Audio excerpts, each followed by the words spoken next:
Hello and welcome, you're listening to Metal Verbalizers and I am Johan.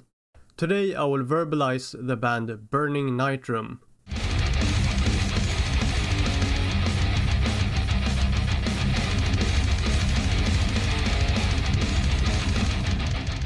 Burning Nitrum is a thrash metal band from Italy, formed in 2010. The band is mainly influenced by classic thrash metal bands such as Forbidden, Artillery, Testament and Exodus. But Burning Nitrum is also influenced by other classic bands such as Megadeth, Violence, Nuclear Assault, etc. I would say that it is kind of difficult to really say what bands are really similar to Burning Nitrum, since they have a pretty original approach to the thrash metal sound. At least in my ears. They also don't seem to really commit to only one sound. The band have, for example, stated themselves that their debut full-length Molotov differs quite a bit from their new material. Songs like, for example, High Speed Bangers are very influenced by Exodus. But the influence for the newer songs are closer to bands like Artillery and Forbidden. This makes it pretty difficult to pinpoint the band to one certain sound.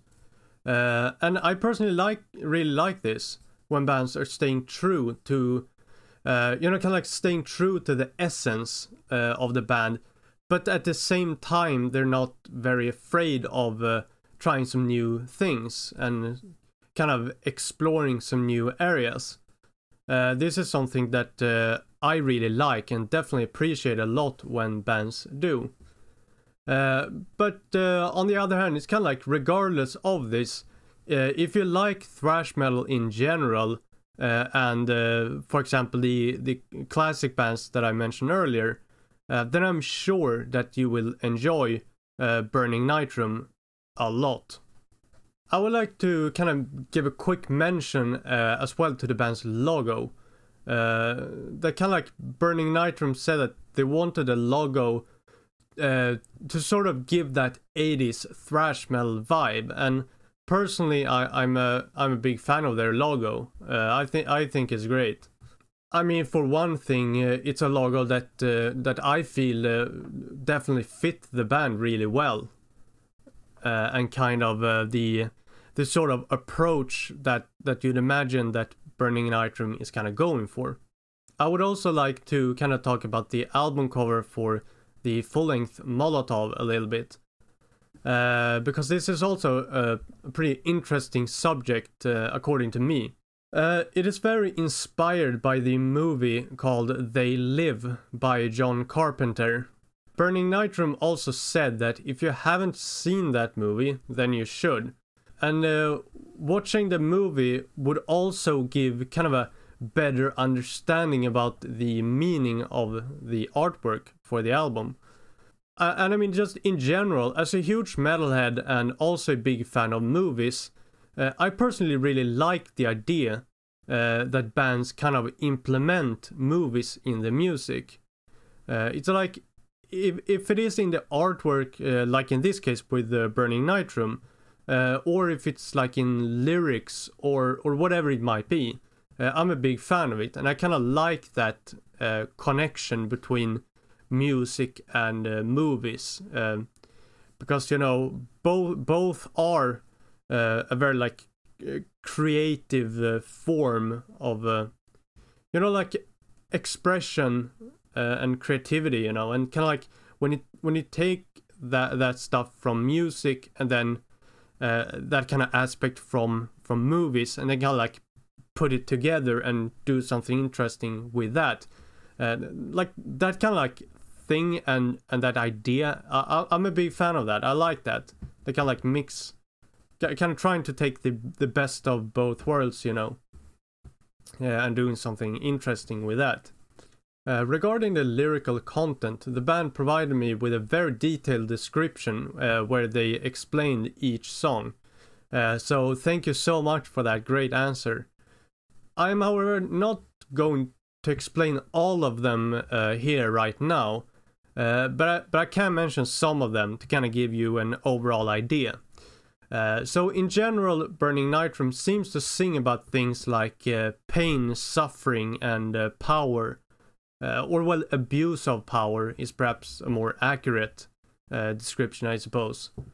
To give you a few examples, the song Remote of Death is about how few people can decide the fate of a lot of innocent people. And a song like Turn to Ashes is pretty much about Satan destroying the earth, and the conflict between good and evil spreads around the world. You know, kind of that theme, you know. I suppose I could also name some of the themes from the newer songs. For example, the song titled On Man's Penance, which is basically about the kind of like suffering of humanity, but with kind of like a twist of conspiracy, or well, a cringe twist, as Burning Nitrum themselves put it. Another example could be, for example, the song titled An Inglorious Demise, which is basically in general about sloth. And kind of like the song is supposed to be kind of for the ones who have suffered for basically the behavior of other people. Not very positive subjects, right? But Burning Nitrum also has songs like, for example, High Speed Bangers, which is more of a song about you know, the kind of like thrashing, banging your head and having a fun time, you know. So Burning Nitrum has a lot of negative subjects, but not only negative subjects. And also this is also something that I really like. That like when a band has a very dark and serious message and like a lot of you know, negative themes is perhaps a good way to put it, but also kind of like mixes into some other stuff, so it's kind of like you kind of get a little break from only negativity, kind of, if you get my point. It's like it's negative, but it's not only negative, so you kind of like get a little break between the bad stuff, so to speak. Also something that could be interesting to talk a little bit about in this episode is of course the future of Burning Nitrum, and they definitely do not seem to planning to slow down anytime soon, because they explain a little bit quickly that the plans for 2023 as of now is for them to go out on an European tour, as well as releasing some new music, which is going to be absolutely great, I'm sure. So you should definitely keep your eyes open for that tour if you're living in Europe.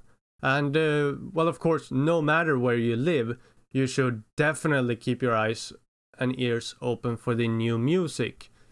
And definitely I know that I will, for sure. It's going to be really interesting to kind of like see, for example, as they explain that the earlier full-length like Molotov has a lot of like influences like Exodus, but that the new material is going to take a little bit different approach than that, being more like forbidden artillery, as I mentioned earlier, and that thing alone is something that like immediately gets my interest, because it's going to be really interesting to hear how that is going to sound, how it's going to be different from the stuff they've already done, and so on. So definitely that is something I'm really looking forward to, and I really hope that everybody who's listening to this also is looking forward to that.